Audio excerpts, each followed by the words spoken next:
परवानगी आहे ZLD आणि एक लोकेशन आहे इथून अगदी 5 मिनिटाच्या अंतरावर कासूमाता मंदिर. तिथे मी आता सुनावणी सुरू व्हायच्या 5 मिनिटं आधी म्हणजे 2:30 वाजायला 5 मिनिटं असताना मी त्या ठिकाणी गेले. तिथला व्हिडिओ केला. कोकण प्लांट मधनं अत्यंत प्रदूषित असलेलं लिक्विड धरमतर खाडीमध्ये सोडलं जातं. माझी सगळ्यांना विनंती आहे की अर्थात बाकी सगळ्या भावना आपल्या असतील, बऱ्याच गोष्टी घडून गेल्या, पण ही वस्तुस्थिती मला आपल्याला सांगायची आहे. आपण इथे प्रत्यक्षात आलेले आहात कारण प्रदूषण महाराष्ट्र प्रदूषण नियंत्रण मंडळात आमच्या समोर तेव्हाच येतं जेव्हा अशी जनसुनावणी होते. माझी विनंती आहे मॅडम, तो व्हिडिओ आपण व्हेरीफाय करा. मी फक्त 2:30 वाजायला 5 मिनिटं असताना व्हिडिओ केलाय. साधारण 6 नाले आहेत. धरमतर खाडीपासून फक्त 50 मीटरवर ते डिस्चार्ज केलं जाते. मॅडम, 0 लिक्विड डिस्चार्जची परवानगी आपण दिली आहात का? त्यावर माझी हरकत आहे. दुसरी गोष्ट, या पर्यावरण मूल्यांकन अहवालामध्ये 0 liquid discharge plant project plant process information दाखवलेलीच नाहीये. म्हणजे साधं म्हणजे ते आपण इथे सगळे महिला आहोत, घरी जेवण करतो.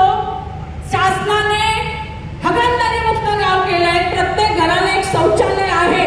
म्हणजे एक कंपनी जे काय खाते त्याची शीच करत नाही असं कंपनीचं म्हणणं आहे.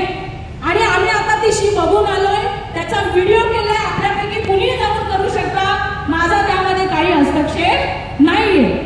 मॅडम, माझी आपल्याला आणखीन एक विनंती पीठासीन अधिकाऱ्यांना की ही जनसुनावणी आपण व्हेरीफाय केलेला डेटा मिळाल्यानंतर जर झाली असती तर मला असं वाटतं जास्त पारदर्शकपणा या जनसुनावणीला आला असता.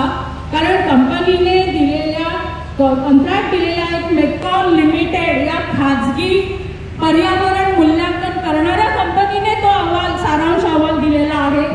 आम्हाला समजेल अशी केवळ साधारण एक 12 पानं मराठी भाषांतरित मिळाली. इंग्रजीमधून हा अहवाल 3,500 पानांचा आहे, ज्यातलं आम्हाला काहीच कळत नाही. यातले हवा, माती, पाणी यातलं काय प्रदूषणाचे मापदंड आहे हे आम्हाला माहित नाहीये. आम्ही सामान्य नागरिक आहोत. आमच्या सगळ्यांच्या घरात साधा थर्मामीटर पण नाहीये ताप मोजायला. तो मोजायला पण आम्ही हॉस्पिटलला जातो. त्याच्यामुळे सामान्य नागरिकांना मापदंडातून हे सगळं तपासणं शक्य आहे का? शक्य आहे का? तर हे सगळे मापदंड, हे सगळे तज्ञ मंडळी महाराष्ट्र प्रदूषण नियंत्रण मंडळामध्ये आहे. त्यांच्याकडे ह्याचे सगळे इन्स्ट्रुमेंट आहेत असं मी मानते. आणि माझी या सगळ्या या कोकण प्लांटचं जे 0 लिक्विड डिस्चार्ज असतानाही आज तिथे सर्रास ते सोडलं जाते. आमची खाडी प्रदूषित केली जाते. 10 MTPA असताना 15 MTPA असताना आमच्या पाण्याची काय दशा होईल? बाटलीमध्ये मी पाणी भरून आणले माझ्या पर्समध्ये मॅडम आत्ताच. आपण ते तपासू शकता. माझ्यावर विश्वास नसेल आपण स्वतः चला साहेब आणि तिथून सॅम्पल घ्या आणि ते डिस्चार्ज केलेल्या पाण्यामध्ये तऱ्हेतऱ्हेचे केमिकल्स तुम्हाला दिसतील जे आमच्या खाडीचा जीव घेत आहेत. पर्यावरण मूल्यांकन अहवालामध्ये एक मुद्दा असा आहे, मी सविस्तर लेखी नमूद केलेला आहे. त्याच्यामध्ये असं सांगितलंय मूल्यांकन करणाऱ्या कंपनीने की अंबा नदीची उपखाडी ही आमच्या प्रकल्पाच्या जागेतून येते. मला सांगा, खाडी अगोदर की प्रकल्प? मग आमची खाडी तुमच्या प्रकल्पातून जाते का तुमचा प्रकल्प आमच्या खाडीत आलाय? या डिपार्टमेंटने, या कंपनीने ती खाडी वळवण्यासाठी सुद्धा प्रस्ताव पाठवला होता जो मान्य करण्यात आला नाही पाटबंधारे खात्याकडून. आपण आपसात जे काही बोलतो ते आपण तथ्य बोलले पाहिजे. मी पूर्ण क्लासनुसार प्रत्येक पॅरानुसार माझी हरकत तिथे लेखी स्वरूपात दिलेली आहे. आणि आपल्याकडे माझी हीच अपेक्षा आहे की आपण हा डेटा व्हेरीफाय केला असेल तरच ही जनसुनावणी घ्या.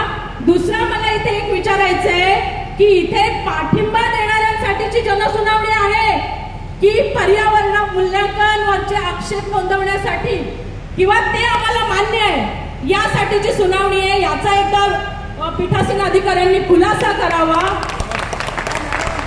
नाहीपेक्षा आपण जी नोटीस काढलेली आहे त्यामध्ये स्पष्ट म्हटलंय पर्यावरण मूल्यांकन अहवालावरती हरकती घ्या. तुम्ही पाठिंबा आणि हरकती म्हटल्या असतात तर असतं की या मुद्द्याला आमचा पाठिंबा आहे आणि या मुद्द्याला आमची हरकत आहे. तुम्ही आम्हाला क्लॅरिटी दिलेली नाहीये. ती क्लॅरिटी आपल्याकडनं अपेक्षित आहे आणि तर ती नसेल तर ही सुनावणी बेकायदेशीर आहे. नोटिफिकेशन एक काढता, चर्चा एक करवता, वातावरण तिसरं बनवता